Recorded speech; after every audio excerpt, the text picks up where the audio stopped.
relation avec une personne handicapée, mais en fait c'est la même chose qu'avec une nana qui a pas de handicap, c'est juste que moi, au lieu de marcher, je suis dans un fauteuil. 2 fois par mois, je donne la parole à des anonymes qui témoignent de leur histoire. Des récits bouleversants, drôles, émouvants, extraordinaires. Dans cet épisode, nous allons écouter Claire. Je suis Maud Thibault. Bienvenue dans Prisme.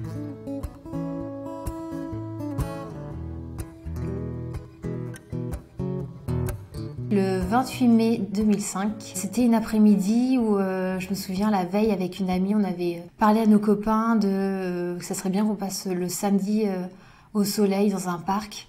Donc on avait convaincu tout le monde d'y aller en scout. Ma sœur a déménagé, mes parents n'étaient pas là, mes parents étaient tous les deux à l'hôpital parce qu'ils avaient une petite opération chacun de leur côté. Et donc ma sœur me gardait tout en faisant son déménagement. Elle m'avait laissé sortir, elle m'avait dit surtout Claire, tu ne fais pas de bêtises. Tu restes sage. Donc on est arrivé dans cet espace, une base plein air en fait. Et on est arrivé là-bas, donc voilà, on a passé la journée là-bas, c'était cool. Et j'ai décidé d'aller dans un magasin de fringues. Donc j'ai motivé tout le monde pour qu'on bouge et qu'on aille là-bas. Là, donc j'ai voulu mettre mon casque pour partir. Et cette fois-ci, j'arrivais pas à l'attacher, c'était, je sais pas, ça buguait, ça voulait pas. Et ça m'énervait, j'avais demandé de l'aide aux copains et lui non plus, il n'y arrivait pas. Et bon, j'avais tellement envie d'aller dans ce magasin de fringues que du coup, je me suis dit, bon, laisse tomber, c'est pas grave. On est arrivé à un feu. Et le feu, donc, je crois qu'il venait juste de passer au vert. Moi, j'étais passager arrière sur le scoot. Et mon ami qui conduisait, en fait, il a voulu doubler un motard qui était devant nous. Donc, on roulait vraiment pas vite. Et en fait, on s'est pris le cale-pied du motard. Ça nous a déséquilibrés. Je suis tombée et je me suis fracturé la colonne vertébrale contre un poteau électrique. Et en même temps, ce casque que je n'avais pas attaché, lors du choc, est tombé.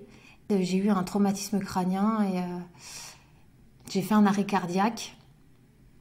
On m'a dit qu'il y avait du sang en fait, qui sortait du nez, des oreilles. Donc je faisais en fait une hémorragie interne. Parce qu'en même temps, j'avais une fracture des côtes, des côtes qui avaient perforé mes poumons. À ce feu-là, il y avait un magasin de voitures. Donc le vendeur est arrivé. Donc là, ils ont appelé les pompiers.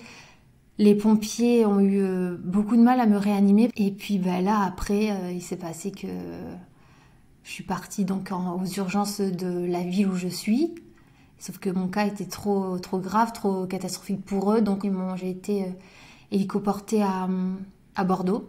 Et voilà. Et du coup, mes amis ont été obligés, ont dû appeler mes parents qui, en fait, quand ils ont été appelés, sortaient juste de l'hôpital. Ils pensaient que c'était une blague, ils comprenaient pas. Ou alors ils pensaient que j'avais juste un bras cassé. Quand mon père est arrivé, on lui a dit que j'étais dans un état critique. Attends, ça me donne de l'émotion. Et du coup, que j'étais dans un état critique.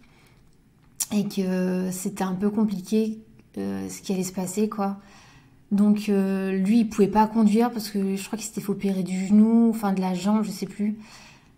Donc il a dû demander à quelqu'un, ils sont partis. Donc moi, je suis partie donc aussitôt en hélicoptère à Bordeaux. Et lui, donc il a suivi. On s'est retrouvés au CHU de Pellegrin. Et c'est là, voilà, où ils l'ont informé qu'en fait, pour eux, je passais pas la nuit. Et du coup, ça me donne vraiment de l'émotion. C'est la première fois que j'en parle et ça me donne de l'émotion. Et ouais, à la suite de ça, donc ils ont attendu, ils ont passé la nuit parce que voilà, ils attendaient en fait, on les avait pas préparés en fait à ce que je décède dans la nuit, quoi. Donc j'ai passé la nuit. À la grande surprise. Après, ils ont prévenu mes parents comme quoi j'allais être tétraplégique. Tétraplégique, c'est quand t'as plus l'utilité de tes jambes, mais également de tes bras. En fait, à la suite de ça, par chance, on va dire, je suis devenue juste paraplégique. Ma lésion, c'est au niveau des 8.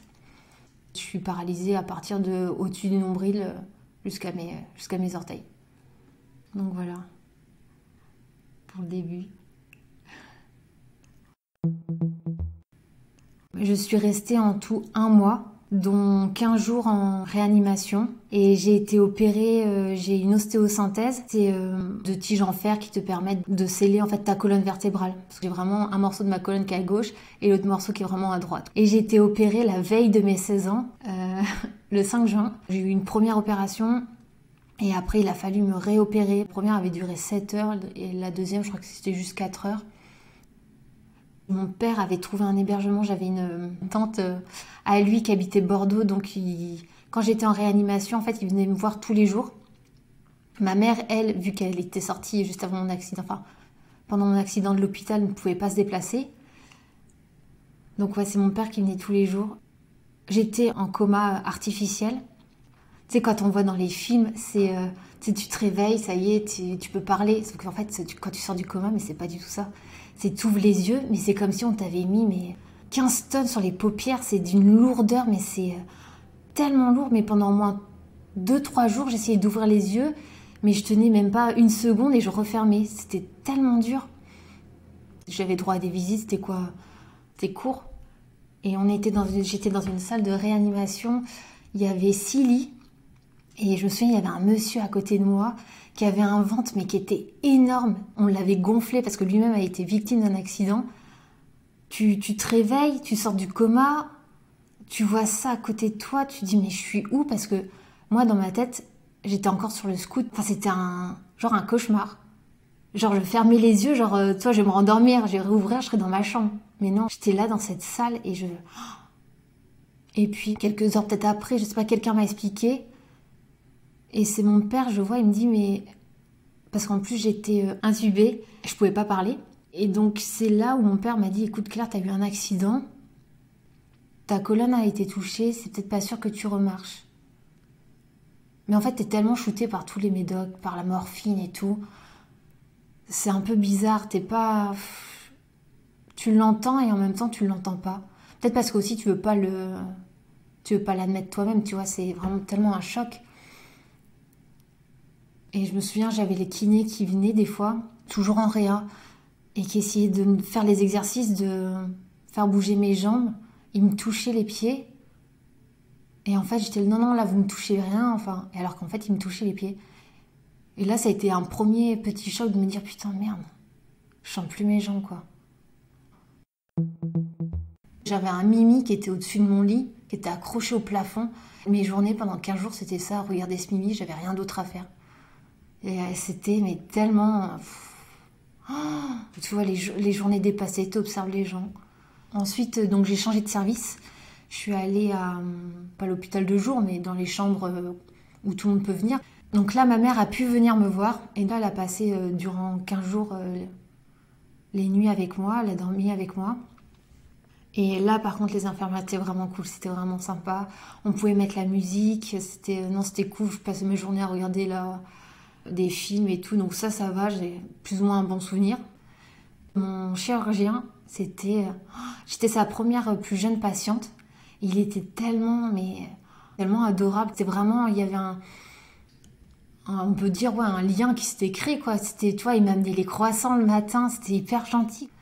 Même si c'était clairement, c'était la galère, la merde, hein. Malgré tout, tu vois, garde des bons souvenirs. L'AREA, ça a été chaud. Mais après, quand je suis passée en chambre, voilà, c'était un peu plus supportable, agréable, on va dire. Je me souviens, le médecin, mon chirurgien, il avait dit, en fait, ce qui t'attend, c'est le plus dur. Je m'étais dit, là, mon coco, si tu savais ce que je viens de subir, t'inquiète pas, c'est pas le plus dur. Sauf qu'en fait, il avait tellement raison. L'hôpital, mais c'était rien par rapport à ce qui m'attendait, quoi. Parce que franchement, la vie en fauteuil, mais c'est pas les mêmes douleurs. C'est pas des douleurs physiques. Même si en effet, on a quelques douleurs physiques. Mais ce qui allait m'attendre, en fait, c'est vraiment... C'est une autre... Comment dire, pas souffrance, mais c'est un autre...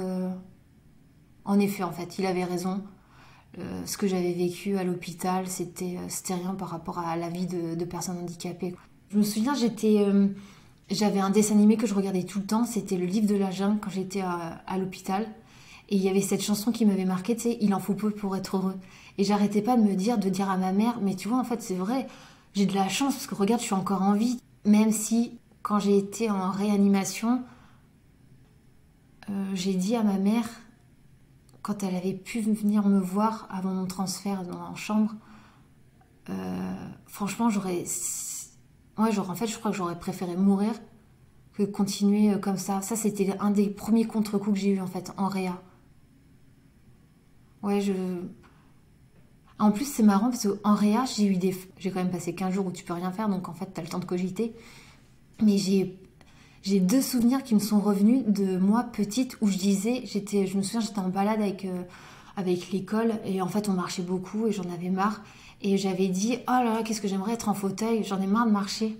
Et ça m'est revenu en pleine tête. Et comme la fois où juste avant, je crois que c'était quelques temps avant mon accident, je sais pas, j'avais une discussion aussi avec mes amis. On se disait, je sais plus, si tu deviens handicapé ou paraplégique, qu'est-ce que tu fais? J'avais dit non mais c'est sûr, non mais moi je me tue, enfin je vois pas l'intérêt de rester en fauteuil. Et ouais, ça m'était revenu. Mais j'étais un peu partagée, c'était un peu flou parce que franchement, déjà tu t'es amené à te confronter à un truc que tu ne connais pas, ce changement de vie total. Et puis ouais, franchement la morphine, tout ça, ça te met vraiment dans un autre état d'esprit, quoi. T'as la morphine, t'as les antidépresseurs qui te sont déjà prescrits, donc tu sais, t'es pas totalement toi. Mais heureusement aussi, parce que c'est vrai que le choc peut être violent.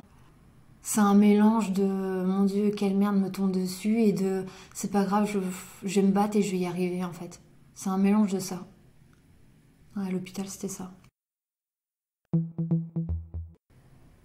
Je pense que ma sœur, elle doit s'en vouloir alors que c'est absolument pas de sa faute, c'est moi, c'est que j'étais comme ça. J'étais une ado, voilà, quand j'avais une idée en tête, c'était comme ça et c'était pas autrement. Si j'avais envie de le faire, je faisais tout pour le faire. Donc en fait, si j'avais décidé de pas faire ce qu'elle me dit, ben, elle a pas à s'en vouloir. Tout ça revient en fait du fait que, en fait, j'ai pas eu de chance. Enfin, est-ce que j'ai pas eu de chance? Bah, ça après, c'est vrai que maintenant on peut se poser la question avec le recul. Mais voilà, en fait, c'est juste qu'il s'est passé ce qui s'est passé et il y a personne à. C'est la faute de personne en fait. Elle a pas à s'en vouloir. Mais je pense que inconsciemment, enfin, c'est pareil, on n'en a jamais vraiment parlé, mais je pense elle doit s'en vouloir. Tu sais, il y a toujours le fameux et si qui est là. Ça a été quelque chose qui m'a longtemps, que je me répétais sans cesse, mais ça a duré un moment ça. Je pense que ça a duré peut-être pendant 1 an, le soir où je me couchais, avant de m'endormir, c'était le et si. Oh, je me dis, mais et si j'avais pas fait ça? Mais pourquoi j'ai fait ça? Pourquoi? Celui qui conduisait, enfin, moi je lui en ai jamais voulu, mes parents lui en ont jamais voulu. Le pauvre, enfin, franchement, ça me fait tellement. Ouais, ça me fait de la peine en plus pour lui, quoi, c'est ça. Parce que c'était quelqu'un qui avait pas une vie facile, déjà à la base. Et il lui arrivait aussi cette merde-là, parce que tu vois, même si lui, en effet, il a encore ses 2 jambes, ben, il a quand même cet accident qui est gravé en lui, c'est pas rien. Je pense que ça a été compliqué. Après, la vie a fait que nos routes se sont séparées, mais rien à voir avec l'accident, c'est juste que voilà, on prend des chemins différents. Et j'ai eu de ces nouvelles il y a pas longtemps, l'été dernier, donc ça fait 16 ans. Donc j'ai sa copine qui m'a contactée pour me dire écoute, il s'appelle Jonathan. Jonathan, en fait, ça va pas, il n'arrive pas à passer au-dessus, il n'arrive pas ouais, il s'en veut tellement. Mais ça m'a tellement touchée, ça m'a fait vraiment de la peine. Je me suis dit, le pauvre, tu vois, il a pas. Enfin, il a pas comment dire, il a pas à s'en vouloir, tu vois, c'est pas de sa faute, c'était pas intentionnel. C'est pas comme lui qui s'est dit, tiens, on va se fracasser tu vois, contre un poteau. J'ai repris contact avec lui, je lui ai envoyé des messages, il m'a dit qu'il s'en voulait tellement, et en fait, je l'ai réconforté, je lui ai dit de pas s'en vouloir, je lui en ai jamais voulu, ma famille lui en a jamais voulu, et que justement, il fallait qu'il dépasse ça, que c'était un événement qui était arrivé, certes, qui était traumatisant, qui était dur, mais on en a tous, et enfin, la vie, tu vois, elle continue et il faut tous que. Ben, comment dire. En fait, il y a des expériences, sur le moment, elles sont dures, mais autant en fait qu'elles nous servent en fait à transcender certains. Qu'on puisse en voir le côté positif. Grâce à ça, tu vois, n'empêche, j'ai été toujours menée par une espèce de comment dire. Une énergie. Par une soif en fait comment dire, à mener en fait la vie que tu veux au plus profond de toi. Et c'est vraiment ça qui m'a poussée à continuer à dépasser en fait cette vision du handicap un peu restrictif de t'es en fauteuil donc tu passeras toujours toute ta vie derrière un bureau par exemple. C'est ce que certaines personnes en fait ont voulu me faire passer comme message. Ça peut paraître, il y a des moments, ça peut paraître long, ça peut paraître compliqué, mais c'est pas grave en fait. Ça te pousse en fait, ça t'amène toujours à te dépasser et à te montrer que tu vaux tellement plus que ce que tu crois en fait au fond de toi. Je suis arrivée après dans mon centre de rééducation. Donc là, le premier jour, ça a été compliqué parce que je ne savais même pas ce qu'était un centre de rééducation. La séparation était terrible, c'était tellement dur. Avec ma mère, ma soeur, on pleurait.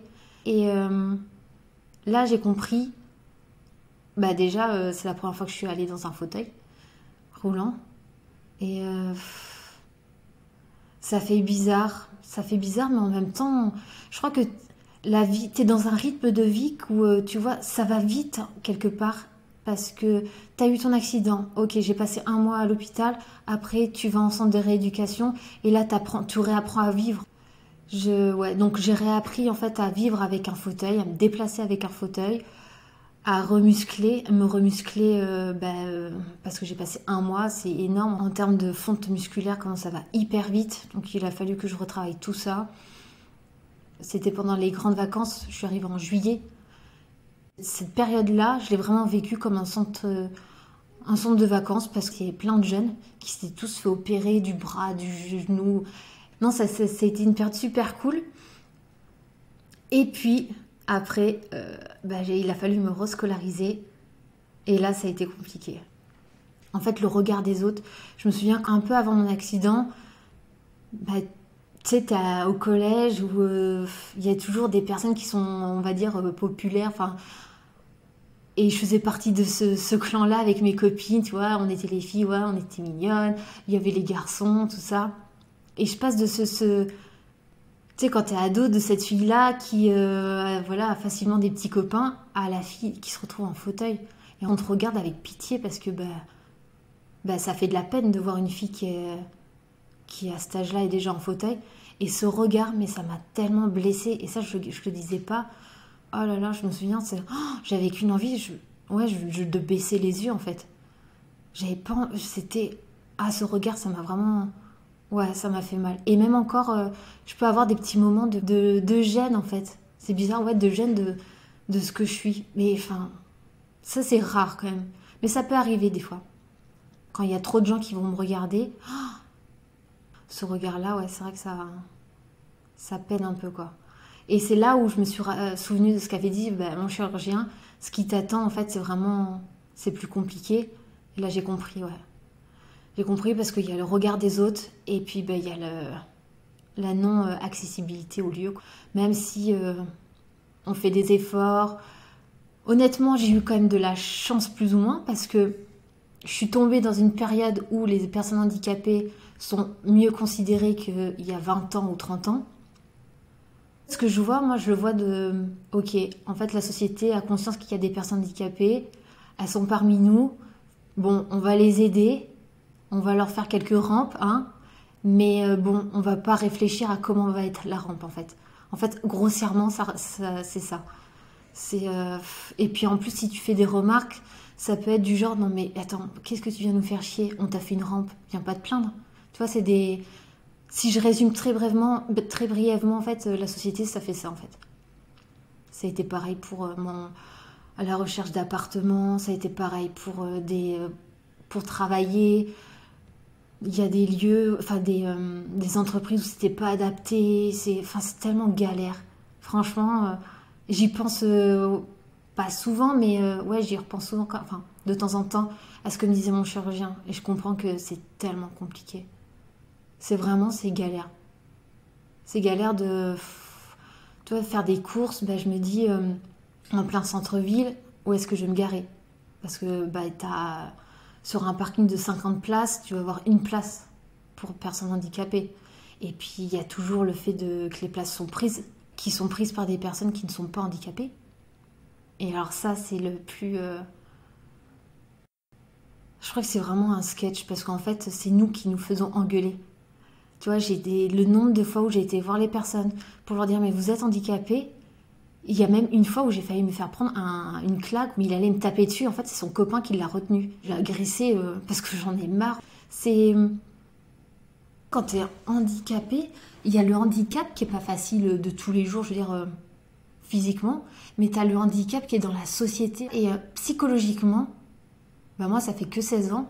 Mais psychologiquement, des fois, c'est dur. Des fois, je me dis, oh la flemme, en fait, je vais pas sortir de chez moi parce que là, aujourd'hui, tu sais, il y a des moments où t'as pas le moral ou quoi que ce soit et t'as pas envie de subir encore, oh, bah va y avoir un trottoir. Ah, bah va y avoir une poubelle sur le trottoir. Ah, bah va y avoir une moto. Ah, puis il va falloir faire attention aux merdes de chiens qui sont sur les trottoirs. Toi, c'est plein de trucs qui s'accumulent. Il va y avoir la petite marche pour aller dans cette boutique. Il va y avoir les pavés. Les pavés, mais c'est tellement galère en fauteuil. Et c'est tout ça. Et il y a des moments, c'est rare, mais il y a des moments où je me dis, oh bah non. Tu vois, je suis fatiguée aujourd'hui. J'ai pas envie de subir ça. J'ai pas envie de... Je suis fatiguée, quoi. Les hommes, il faut les rassurer. Mais ça, c'est normal, je peux comprendre. Il faut les rassurer et c'est surtout en fait mon regard envers ma féminité, envers mon corps. Je crois que c'est surtout ça qui freine les choses. Enfin, qui m'a freinée pendant pas mal de temps. C'est... j'ai eu une première... la première relation que j'ai eue après mon accident, ça s'est pas bien terminé. Enfin, ça a été... j'ai eu une rupture, rupture comme n'importe quelle adolescente. Mais en fait, je l'ai assimilé, au lieu de le prendre simplement comme une rupture que tout le monde aurait pu vivre. Moi, je me suis dit, ah mais c'est parce que je suis handicapée. C'est parce qu'en fait, il veut plus de moi parce que je suis handicapée. Je me suis jamais dit, bah non, ça se trouve, c'est peut-être parce que ton caractère lui plaisait pas, t'as peut-être un caractère de merde, tout simplement. J'ai toujours mis la faute sur mon handicap. Je suis un peu construite à travers un truc un peu bancal où j'ai vu que mon handicap allait être un frein à mes relations. Alors qu'en fait, pas du tout. En même temps, c'est vrai que j'ai eu mon handicap, j'avais 16 ans. Donc à 16 ans, c'est là où tu te construis. On peut dire que bon, j'ai pas eu...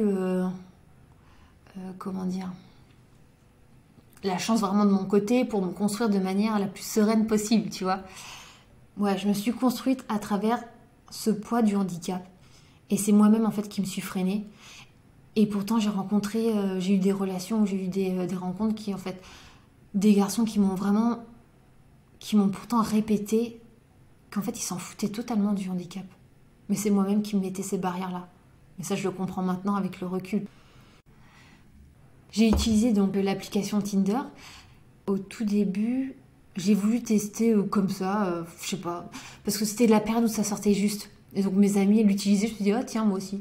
J'avais pas marqué que j'étais handicapée, j'avais pas spécialement envie, je me souviens la toute première fois, de rencontrer du monde, c'était surtout pour voir comment ça fonctionnait. Je disais pas que j'étais handicapée. Après, j'ai vraiment voulu utiliser l'application vraiment en tant que telle pour rencontrer des mecs.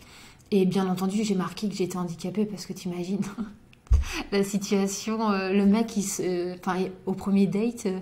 il s'attend pas à avoir une meuf en fauteuil, quoi. Ça doit être compliqué. Non, je précisais ça.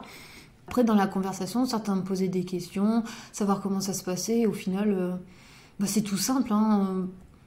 Je disais... Enfin, en même temps, c'est une relation avec une personne handicapée, en tout cas me concernant, parce que les handicaps sont tous différents. Mais c'est la même chose qu'avec une nana qui n'a pas de handicap. C'est juste que moi, au lieu de marcher, je suis dans un fauteuil. Donc, c'est juste ça, Mais c'est marrant parce que t'es en fauteuil ou parce que t'es handicapé, ça surprend tout le temps les gens que par exemple, je puisse utiliser Tinder, que je puisse avoir une voiture, on s'imagine pas en fait que les personnes handicapées puissent avoir la même vie que quelqu'un qui n'a pas de handicap. Ils s'imaginent pas que je puisse faire la fête.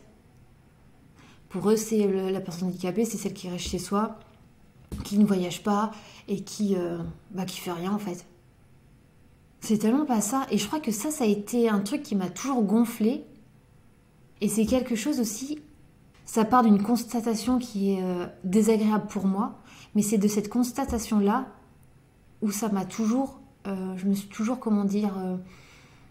démenée à prouver que mais c'est pas parce que je suis handicapée que je peux pas faire ça en fait. C'est ça qui m'a toujours poussée à, quand je faisais la fête, je faisais pas la fête à moitié. Ou quand je rencontre des garçons, c'est pas parce que j'ai pas forcément envie de rencontrer un mec, soit pour la vie. Non, moi aussi j'ai des plans cul, moi aussi. Et en fait, c'est ça qui m'énerve, c'est que les personnes nous imaginent, ont encore une image tellement, mais tellement vieillotte, tellement. Faut dépoussiérer tout ça, quoi, parce que franchement, mais c'est. C'est fou, quoi. Et ça, c'est un truc. Ouais, je sais pas si ça s'entend dans ma façon de parler, mais c'est un truc qui me gonfle tellement. De cette situation-là, j'ai essayé d'en tirer des bons côtés. Et puis en plus de ça, pour être honnête, oui, je sais que je suis mignonne. Donc le côté mignonne et pauvre petite fille handicapée, par moments, bien sûr, ça m'a aidée. Tu vois, quand j'allais à des concerts, des fois, le vigile, des fois, il me faisait rentrer sans payer. Ou un festival, il n'y avait pas de toilettes handicapées. Du coup, j'avais été dans la loge des artistes qui passaient. Du coup, j'avais bu un verre avec eux. J'essaye d'en tirer vraiment des profits en fait de ce qui m'arrive, quoi.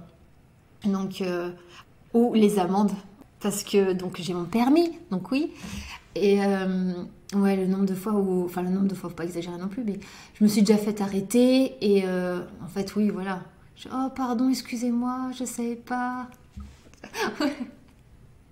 J'en ai joué. Et on a fait sauter l'amende, et puis ou on n'a pas mis d'amende, et puis voilà, quoi.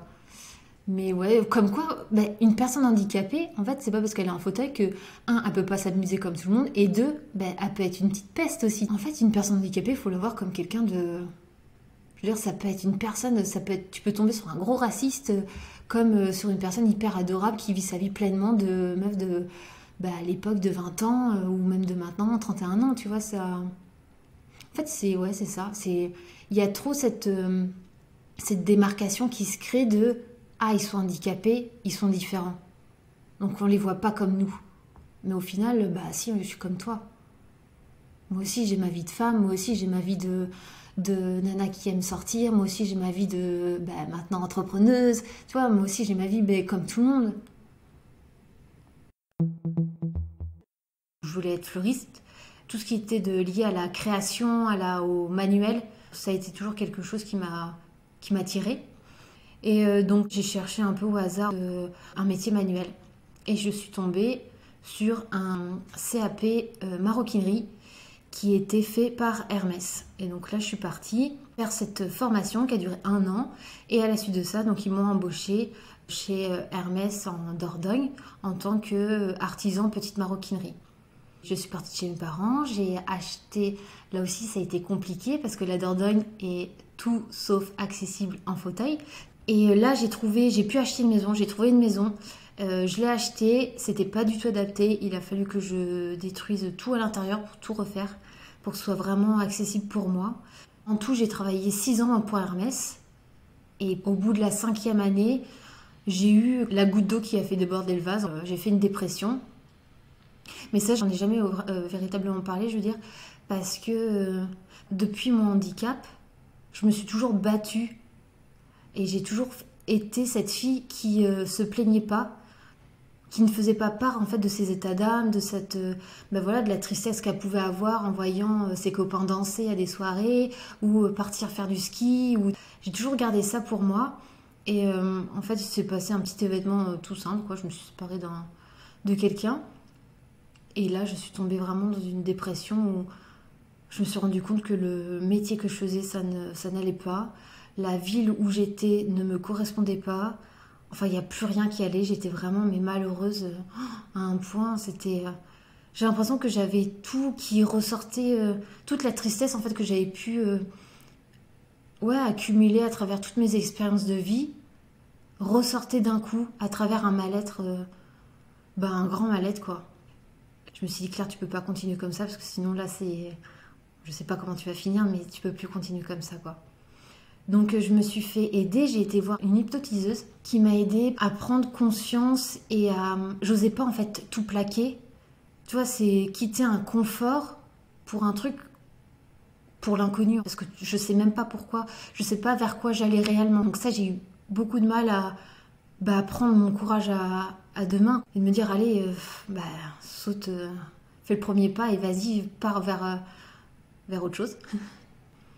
Au bout de la 5e année, ça a commencé, donc ça m'a laissé 1 an pour réfléchir à tout ça et pour poser ma démission tout simplement, mettre ma maison en vente et partir vers Toulouse. J'avais trouvé une formation là-bas, c'était l'architecture d'intérieur. Et j'avais jamais pensé à devenir architecte, mais en fait c'est juste que mon métier en tant que maroquinier, c'est un métier très physique. Et j'avais pas mal de tendinite à répétition, j'avais pas mal des douleurs dans les bras, et je me rendais compte que c'était plus possible avec mon handicap, parce que si j'ai une tendine dans un bras, je peux plus sortir de mon lit, je peux plus m'habiller, je peux plus aller aux toilettes, je peux plus me laver, enfin tout de suite moi c'est vite compliqué. Donc mes bras, il faut vraiment que je les préserve. Et en fait je me suis dit ok, bon, le manuel va peut-être falloir que je le mette de côté. Toujours cette part de création que j'ai toujours envie d'avoir dans ma vie. Et je me suis dit, je sais pas, c'est un matin, je me suis réveillée et j'ai le mot architecte d'intérieur qui est venu comme ça. Je me suis dit, mais ouais, ça peut être vraiment le bon compromis. Donc j'ai trouvé ma formation. Je suis partie donc à Toulouse, rejoindre une copine qui vivait là-bas. J'ai emménagé. 1 semaine après, cette copine m'a dit, je pars avec mon mec en Australie. Et là, je me suis retrouvée toute seule dans une grande ville où je ne connaissais personne. Là, ça a été compliqué, ça a été dur parce que donc, retour, j'avais 27 ans. Et je suis retournée à l'école avec des jeunes adultes de 18 ans. Ça a duré 3 ans. Ça a été compliqué parce que en fait, ça demandait énormément de sacrifices. Mais j'ai pas lâché, j'ai toujours cette niaque en fait. Je me dis toujours, t'es venue là, mais t'es pas venue là pour regarder les mouches voler. C'est ok, j'ai fait ma formation, mais en gros, quand je me parle à moi-même, je me dis, mais ma petite, mais tu vas jusqu'au bout. C'est comme ça et c'est pas autrement. Donc j'ai terminé ma reconversion professionnelle et après j'ai fait un break. Parce que je me suis rendu compte que pendant 15 ans, j'ai toujours été confrontée à des remises en question. Le fait de devenir handicapée, tu repars à zéro. J'ai toujours été amenée à me démener, à me toujours aller de l'avant, aller toujours plus. Et donc j'ai pris 1 an pour moi. J'avais besoin en fait de ce temps, de ce break dans ma vie. Et donc j'ai fait ce break et j'ai pris la décision donc de me mettre à mon compte. Donc là c'est ce que je suis en train de mettre en place. Mon entreprise en architecture d'intérieur, mais tu vois j'ai envie de lui donner une direction différente par rapport à ce qu'on peut trouver dans le commerce actuellement, enfin dans notre société. C'est vraiment une entreprise d'architecture d'intérieur consciente. Tu prends le temps de regarder ce qui t'entoure et de voir est-ce que ça t'apporte du bien, est-ce que ça t'apporte de la satisfaction. Parce que cette conscience-là, en fait, c'est vraiment ce que j'ai amené dans ma vie à la suite de cette dépression. J'ai pris le temps d'être consciente de ce qui me fait vraiment plaisir dans la vie. C'est plus vivre bêtement sans réfléchir, sans savoir ce qui te plaît vraiment au plus profond de toi. Et donc ça a été, je l'ai intégré dans ma vie et c'est ce que j'ai envie d'intégrer aussi dans mon métier, dans ce que je propose ce que j'ai envie de proposer dans mes services, être conscient de ce qui nous entoure parce qu'on se fait... La vie, elle peut être tellement agréable avec des choses toutes simples. J'avais des douleurs dans les bras et un jour, je suis tombée sur une annonce d'une nana qui proposait ça, de former au Reiki. Je me suis dit, vas-y, tant qu'à faire. Et voilà, je me suis formée au Reiki et ça m'a vraiment ouvert des portes en termes même à travers mon corps, à travers les intuitions que je peux avoir. Je pense que ça m'a apporté une ouverture d'esprit. Ouais, c'est ce que j'ai... Ouais. Ça, avec la spiritualité, ça m'a vraiment ouvert un état d'esprit plus large. Prendre de la hauteur sur les événements, tout simplement. Un peu avant le Reiki, j'avais déjà des ressentis. Et puis après, donc j'ai fait le Reiki. Et là, en fait, ces ressentis, ça s'est un peu développé. C'est-à-dire que quand je fais un soin pour quelqu'un, je me branche. Les gens qui font du Reiki, on se branche sur les énergies de la personne et on voit à travers certaines douleurs qu'il y a des blessures qui sont un peu plus profondes et qui sont... chaque mot, chaque douleur a une signification. Et à travers le Reiki, on permet d'aider la personne, si elle le souhaite, de lui indiquer que si elle a cette douleur-là, c'est peut-être par rapport à une blessure qu'elle a vécue dans son enfance ou quelque chose qu'elle a gardé en elle. Et c'est le Reiki, ça m'a aidé à développer en fait mon intuition. Parce que c'est comme ça, je sais pas. Après, il y a des gens... Je pense que ça me le fait plus avec ma famille parce que... Je sais pas, ma famille, c'est tout, quoi. Enfin, si je m'en suis sortie aussi bien dans ma vie, oui, il y a mon caractère, ma force de vie, mais parce que ce caractère et cette force de vie, elle a été vraiment, entretenue par le soutien que j'ai pu avoir avec ma famille. Mes parents, mon père et ma mère, mais ils ont tellement fait pour moi. Ouais, je sais pas, limite, tu vois, je pourrais dire, je leur dois tout, alors qu'au final, ils ont juste fait j'ai rien à leur devoir. Ils ont juste fait leur rôle de parents. Mais pour moi, c'est... Je sais pas. Je sais pas, je les vois, tu sais, comme... c'est mes parents, c'est tout, quoi. C'est vraiment les piliers dans ma vie, quoi. Ouais. Avant, je voulais plaire aux autres. Qu'on me valide, plutôt. Qu'on me dise, mais non, Claire, t'es comme nous. Maintenant... avec la maturité, c'est en fait être vraiment à l'écoute de moi et vraiment suivre mes envies. Parce que ça m'a tellement menée... Enfin franchement, ma dépression, ça a été tellement dur, mais ça a été tellement une belle leçon. Enfin, j'en tire vraiment que du positif, il suffit juste de s'écouter. Maintenant, en fait, ma vie, c'est ça, je veux juste m'écouter.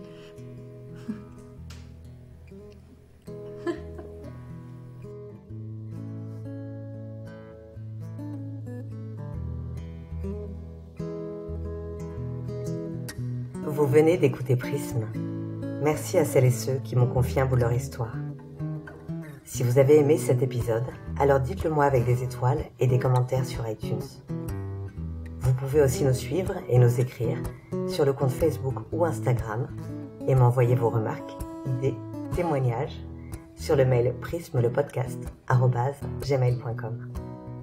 Merci pour votre écoute et à très vite.